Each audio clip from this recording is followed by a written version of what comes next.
You're listening to Catholic Sprouts, the daily podcast for Catholic kids that strives to plant seeds of faith.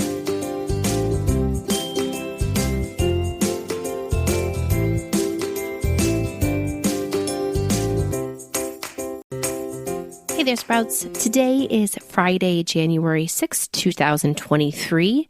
Today is also the Epiphany of our Lord, although where you live, it might be transferred to Sunday. Today is the traditional day where we celebrate the Epiphany.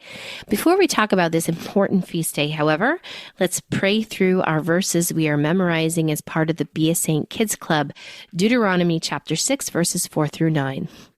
In the name of the Father, and the Son, and the Holy Spirit, amen. Hear, O Israel, the Lord is your God, the Lord is one. And you shall love the Lord your God with all your heart, and with all your soul, and with all your strength. These words which I am commanding you today shall be on your heart, and you shall repeat them diligently to your sons, and speak of them when you sit in your house, when you walk on the road, when you lie down, and when you get up. Amen. So let's talk about the Epiphany. Now, the Epiphany is an important feast day that the church has actually been celebrating longer than we have been celebrating Christmas on December 25th. Now, as you know, the church calendar took years to sort of be formalized for people to agree when certain dates fell, because the church spread throughout the world to people of different languages. But we do know we have a central authority in Rome that has set this calendar for us.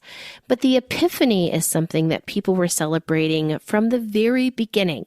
So what is the Epiphany?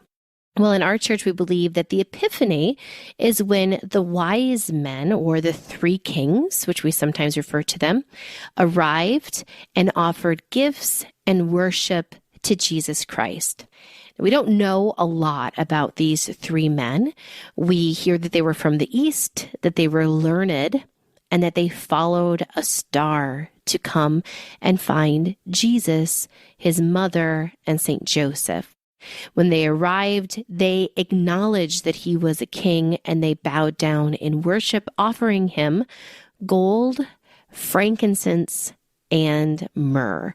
Gold because he was a king, frankincense because he was the high priest, the highest priest, and myrrh because of the sacrifice that he would make. Myrrh is oftentimes used as a precious substance that is used to anoint bodies after they have died.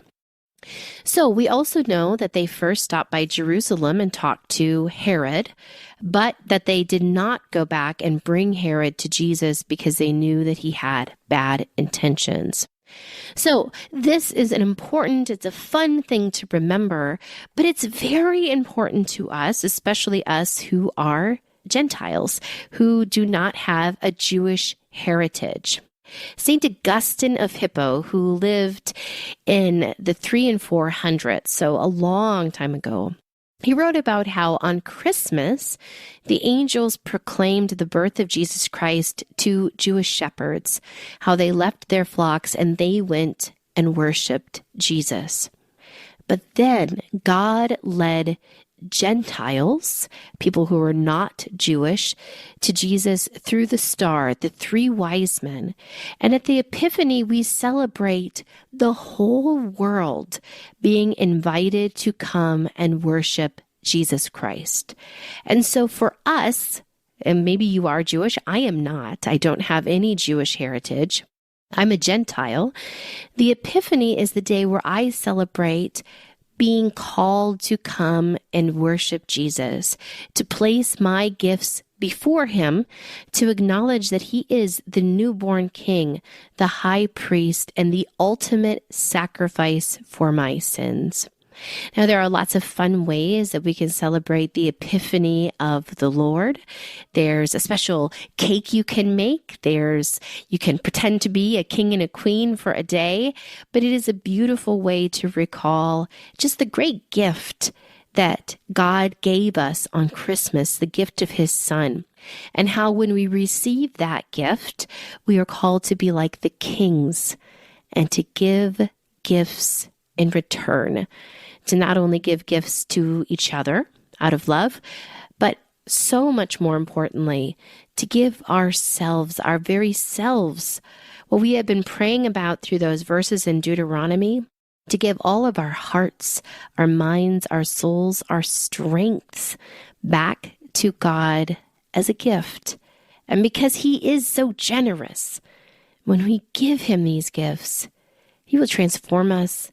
He will make us into saints that not only glorify Him here, but will be with Him in glory in heaven for all of eternity. And so, Sprouts, let's really commit to this New Year's resolution we are setting together today to become saints, to do the hard work of rooting out sin, of being holy for Jesus. We can do this. We can do this together because we are called to be saints, and we can do hard things for Jesus. That's it for Catholic Sprouts today. We'll be back tomorrow, but until then, continue to grow in your faith and truly sprout into the beautiful creation that God created you to be.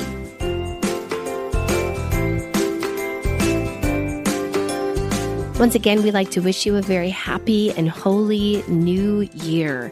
If you would like to bring the Catholic faith into your planning and calendars this year in a fun way, we invite you to check out our planner stickers, which are Catholic, and our Catholic calendar magnets, perfect for that big white dry erase calendar that manage all the family events.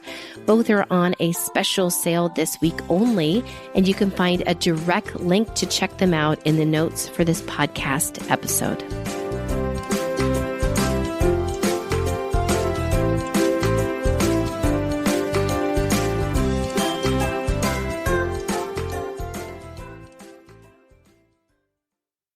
This show is a production of the Spoke Street Media Podcast Network. For more great podcasts, visit spokestreet.com.